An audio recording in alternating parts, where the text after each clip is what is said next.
So hello everyone and welcome to our tutorial for week 8. This is the first part that we are recording live in Toowoomba. There was just one question earlier in relation to the second quiz. So someone was asking the question whether it would be a good idea to start working on that quiz and start downloading the questions and maybe even submitting before the deadline, because if you recall, the deadline is just before the exams. It's just before the exam period. So it depends really on what you're doing with the other subjects. If you think that it's a good idea for you to move through that during the break and just submit it when you come back, great. Otherwise, you can just have your answers ready and just brush through them before your final submission. It's up to you really. But my point is that I will start now more and more talking about the final exam. So as you know, by the time we hit the break, which is like the 18th of September, then we will have finished our curriculum, finished our chapters for this semester. So we have covered everything that we need to cover, which means that you can start revising for the final exam in the break if you want to. Okay. But when we come back, then we're going to start looking at revisions. So when we come back here after the break, all that we're going to do is revisions. So those 2 hours that we meet here is going to be a revision. So maybe I will give you something like one of the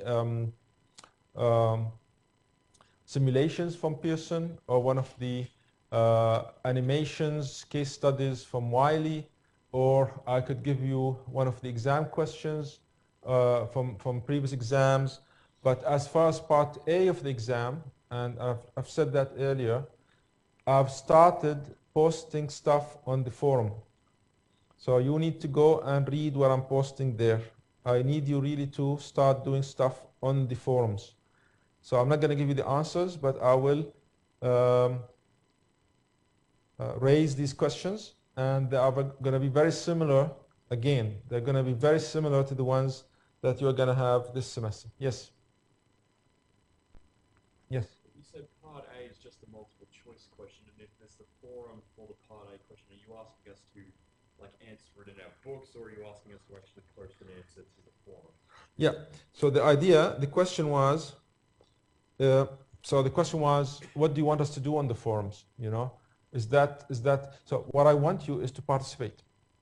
Okay. So I want to see people saying something intelligent on the forums. Okay. I've posted something earlier about something in relation to compensation for criminal law victims. Okay. So that's what kind of stuff I want to see people now start to do, because we are getting to the end of the course. I'm not going to give you anything more. I want to see now, with all that you have, what are you going to do with that? So we're going to do that primarily now through the exam questions. So there's an incentive for you. It's not like, why am I going to need to do that?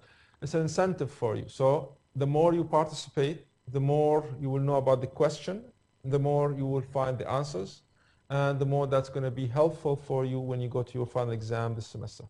So do you want us to try and post answers to said? No. So the idea is not to post the answers, but to talk about the question.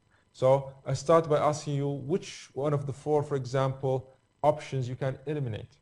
So how do you can eliminate that option if you don't know the question? So you have to say why you think this option could be eliminated. And then we can narrow it down maybe to 50-50, 2 out of 4. Or maybe someone is very intelligent and he can just eliminate most of the.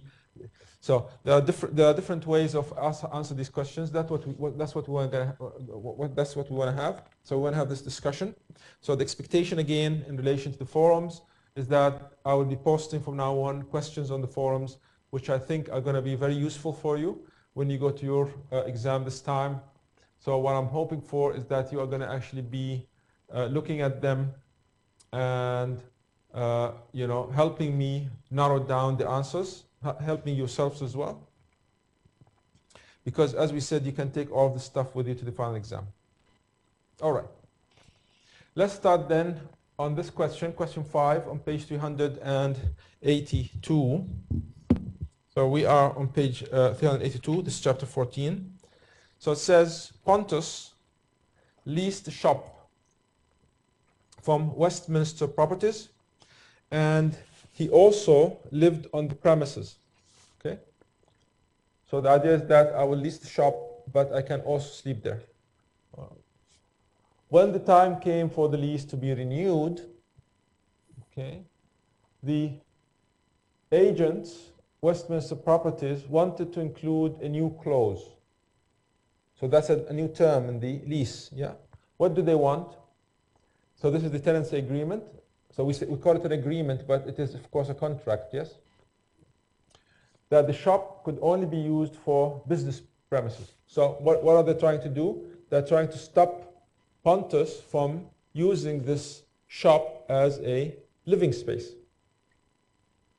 Okay. So Pontus made it clear that it's important for me. He wished to continue to live above the shop and that he would not sign the new lease. Can you see that this is important for Pontus? So, is this a condition or a warranty, you think, if they actually eventually put something in the contract to this effect? It's a condition. It's very important for me. I wouldn't sign without this if you put it in the contract. So they said, it's just an oral statement, fact statement. If Pontus signed the new lease with the new term, there would be an objection to him continuing to live on the premises. What is that? What is the new term? What is the new term? The new term is that if he signs the new lease, there will be no problems with his continuing. No, that's the new term. They called it a clause, now they call it a term. Does that confuse you? No, it's the same. The clause, the term is the same. A clause is a term of the contract. It's an express term, and that's the term.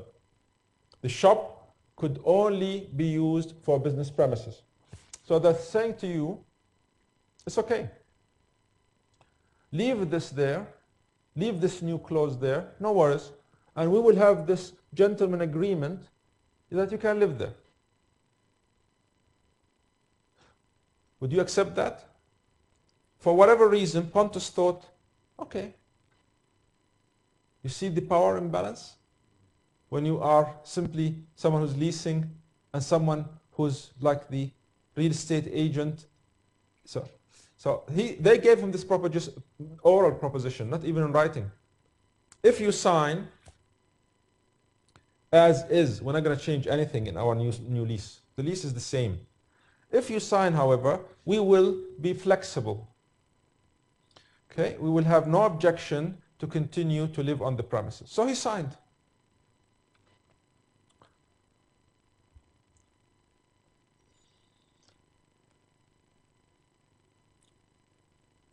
Okay, so again, this is important for him. Okay, after 6 months,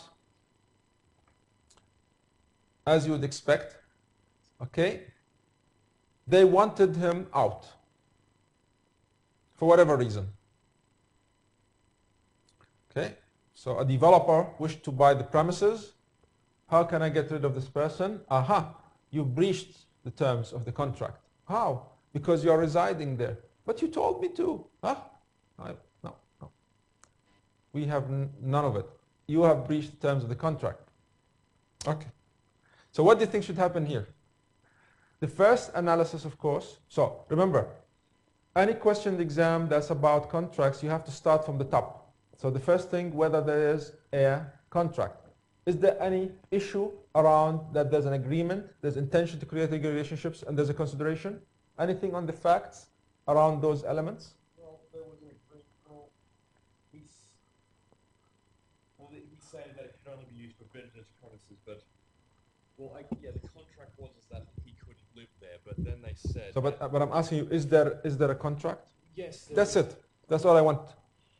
So the first part of the analysis is straightforward. Don't waste your time arguing or writing about whether there's an agreement. We know that there's an agreement. Whether there's intention to create, what do you think this is? This is a lease agreement. Of course there's intention to create legal relationships. Or whether there's consideration. Of course there's consideration. So don't worry too much about that. What about validity? Do you see anything on the facts that could hint to a problem with capacity or consent or legality or form? Well, with consent, he only Well, it says right there here that yeah, it said the problem with consent is that if he knew that he would not have been able to continue to live above the shop, he would never have signed to it. So he only gave his consent because they told him he could continue Okay, living there. so that could be something we could work with, okay? On the facts, most likely than not, that's not going to be an issue. You can bring it up. You could say that maybe there's a problem with genuine consent here. He didn't actually consent to this, but on the facts, I think he did, okay? So my point is, that's done and dusted. Don't worry too much about the existence and the validity. You have to think about it in your planning, but then you have to come and talk about what now? So it simply says advise Pontus. Pontus now is the parties. What does Pontus want? Compensation. No, not compensation. Yeah. Yeah, it's Yes? Okay, so he wants to continue with the lease. I don't want to go out. Don't get me out of here. I don't want to be kicked out. I want to continue. Okay? What kind of premise is he going to use? What kind of legal theory? Contracts, of course, because there's buying and selling. It's about leasing. And what is the issue? So the issue was he was promised that he's going to live there, oral promise, and then they reneged on it. So what can he do now? What is the legal issue? That promise, that factual statement, yeah? What is it? How is Pontus going to be able to rely on it? What are we going to do with it? Okay, so he could actually argue. So the first thing I want you to do in your answer is to analyze this as whether this is a term. So you have to identify what the statement is. The statement is that sign on this new lease with this clause saying that you cannot live there, but we will have this understanding that you can still live there. That's the statement we're talking about. Your job now is to analyze it. That's the legal analysis. Whether it's a term of this contract, i.e. the lease agreement, or it is a representation. That's only one part of the analysis. The other possibility, as you said, is that it could be a collateral contract. Okay?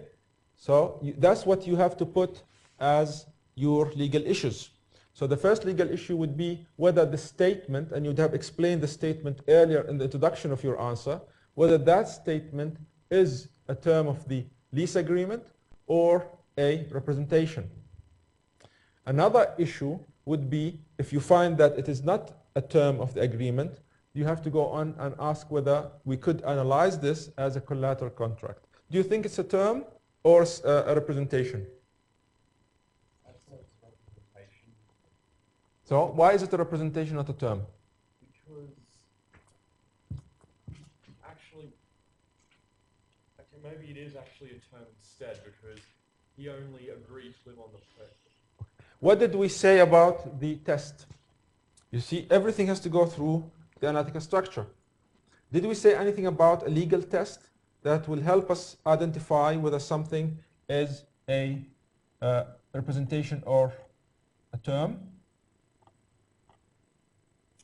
So, if we can find it quickly.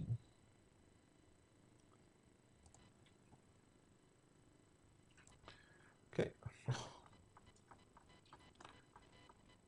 Okay, here. The test is whether a statement is a representation or a term depends on the intention of the parties. So there's an objective test. What would a reasonable person looking at this factual matrix, these facts, find? And the court is going to look at these factors. When was this statement made? They said that you can still continue to live there. Yeah. How far away was that from the signing? 6 months ago. Okay. No. No. The 6 months is after he lived there for 6 months. That's when someone decided that they want to develop the area. We don't really know how far it was between the time they had made this oral statement to him and the time he signed. It could have been the same day. Okay. Well, wouldn't that be a statement intended to mislead though, because he was technically So, misled? in your analysis, we're starting with the first issue, arguing whether this is a term or the representation. If you find it's a representation, the second issue would be whether this was a misrepresentation. So you have to look at it in three different ways. You have to look at it as a fraudulent misrepresentation. Did they intend, did they know that the developer is going to come later on and ask for this? Or was it innocent? They just thought, oh, let's just help this guy? Or was it negligent because they didn't try to incorporate that into the lease agreement, for example, okay? But if it's still on the first issue, so when we come back from the break, I will go through this with you actually as if we are writing in an exam booklet. So you have to write issue 1, and you start with the first issue, whether the statement which you have defined earlier is a representation or a term. And you have to go through this slide, which is in your notes, I hope. So you will be able to say if it's a term or representation depends on an objective test, so a reasonable person taking account of all of these factors. Well, if we're going on, well, yeah, we have, since it's not actually stated when the time was, time of the signing and the agreement happened, I think they have to assume that he was given the agreement and it was signed on the same day. No, that means that factor is not one of the factors I wanted to look at, because I did not give you enough information. Okay, well, So which one of these factors is the most relevant to this scenario? well, I honestly think statement intended to mislead or asked to check statement, because it's Okay. clear that. So someone says it could be statement intended to mislead, or it could be asked to check the statement. I think it's something else. What do you think? Anyone? Okay, so someone says it's in fact the importance of the statement. What do you think? Did I give you enough information in this question to take you there? To say that, oh, look, they keep talking about it as if it's really important to this guy. I wouldn't sign, you know. So that's what I want you to look at, really. So you could say that there are a lot of factors. If you want to be creative, I don't mind. Just say whatever you like about any of the factors, but just remember to talk about the one I think is relevant here. So you want to look for the one that you think is the most relevant. Yeah. So don't waste too much time on the other ones. You could cite them. That's perfect. But always remember that before you write, think. And I gave you a thinking structure. What thinking means in this instance? Yeah. So thinking always means that you have to find the analytical structure, and before you write anything, you keep taking the facts and throwing them on that structure until you can see which one of these is the most relevant. They feel that the statement, the importance of the statement is the most relevant here, because the biggest thing was that he made the statement he could not have agreed to sign at least, hadn't even told. Correct. So I made that very clear. So I'm highlighting that point. Because I thought the misleading thing could also be a big factor. I'm not disputing that. You can bring that into the answer. But remember that this is something that's being marked, and the markers are looking for something. Okay? So you are doing this in ILAC. So the first issue, whether this was a representation or a term, and then you'd have to talk about the law. When you talk about the law, you have to say that there are factors including time, importance, skill and knowledge, blah, blah, blah, blah. But when you go to application, you really better know which one or few are relevant. Otherwise, you are writing about stuff that's not in the answer guide. You will get marks, but it's not going to be, you know, a merit sort of grade. Okay, so what we are looking at here, again, they talk about De La Salle. What was De La Salle? It's about the drainage, right? And we said it was a collateral contract. Pontus made it clear that but for the promise, he would not have entered. Okay? It's likely that the court would be prepared to enforce the promise. So this is only partial of what we just talked about. So if this is an exam question, and I put something like 15 marks on this exam question, then you need to make sure that you need to understand that this is not going to be one issue question. 15 marks is too much for one issue. So maybe 2, 3. Now go with 5 marks roughly. So you need at least 3 issues here. That's only one of them. The other one was in relation to whether it was a term or a representation. And the third was whether your misleading statement whether the representation was one of the types we talked about, negligent or fraudulent or innocent. That's 3 issues, 5 marks per issue. So you have to go with ILAC. And most of those marks, like 3 maybe out of the 5, is going to be in the application. So now you know how the marks are distributed, and you know how many issues are going to be in the question, roughly. Let's do just another one. George's car rather, had broken down.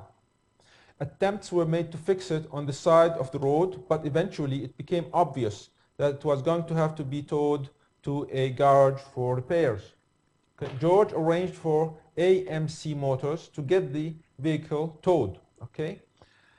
When the vehicle was picked up by the tow truck, the driver asked George to sign an authorization. To do what? To pick up the car and deliver it to AMC and carry out the repairs. 3 things.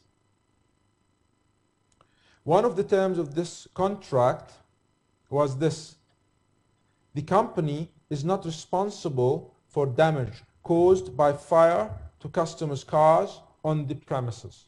What is this kind of clause? What did we call this clause?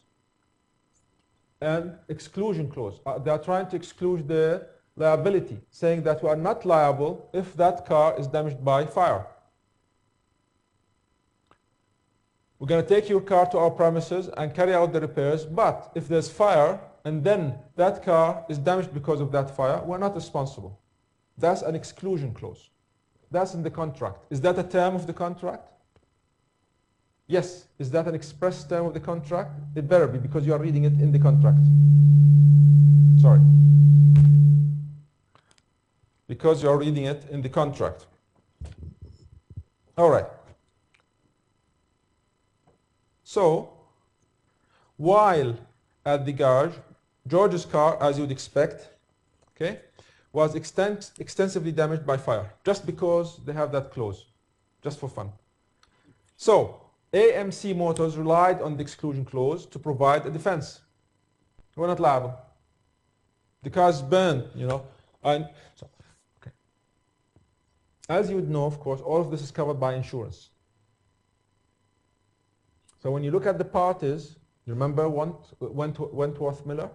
When you look at the parties, yeah, be careful and be slow. I don't expect you to go and say, oh, this is going to actually be the insurance company and AMC. Okay? If I'm talking about George, just talk about George. And if I'm asking you to advise him, then advise him. You have to make maybe something like an assumption saying, I would assume that there's insurance, but I'm not going to talk about that in my answer. Because insurance means simply that he will collect and then the insurance company will go after AMC. Yes? Well, I think we could argue negligence on this because it literally says, as a result of negligence of one of the AMC motor mechanics.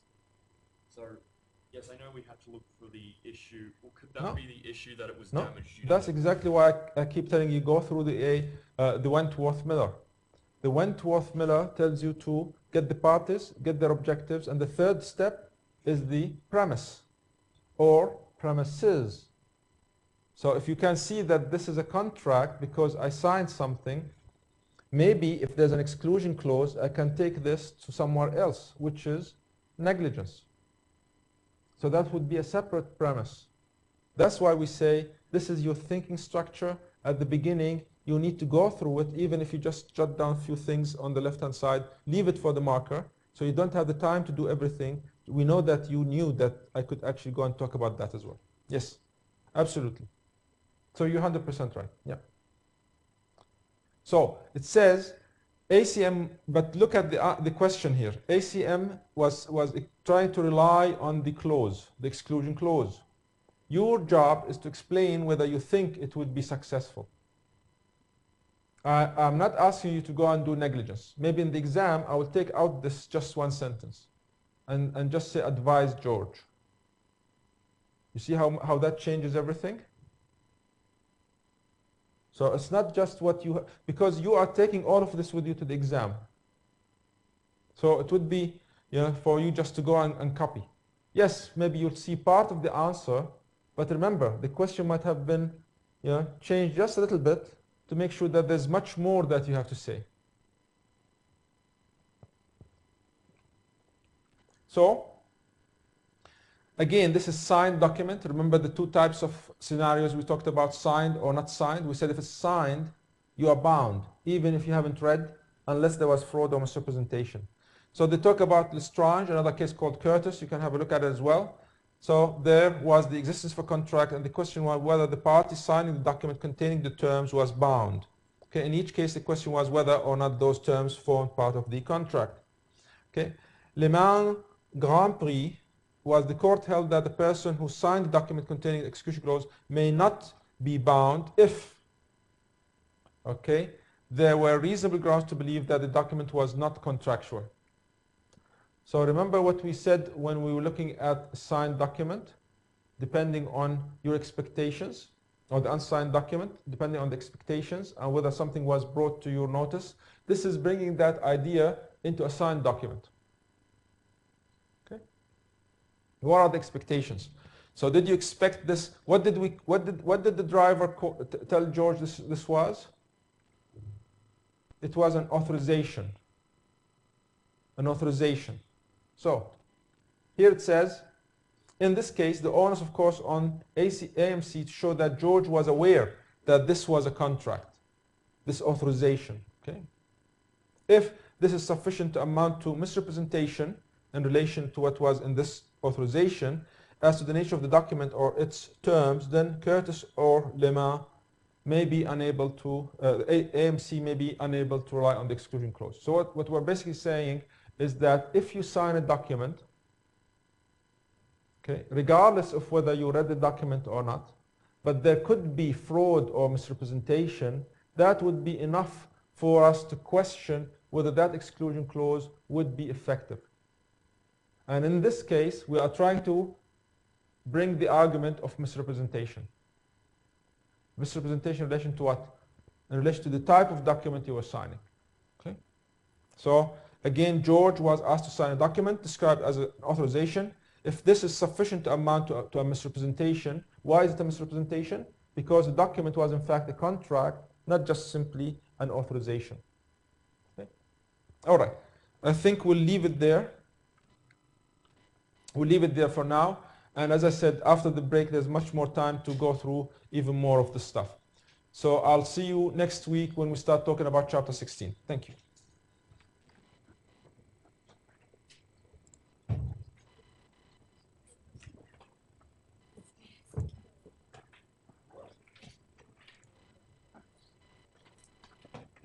Hi. Yeah, go for it. Yes. Just let me stop the recording then, just a second.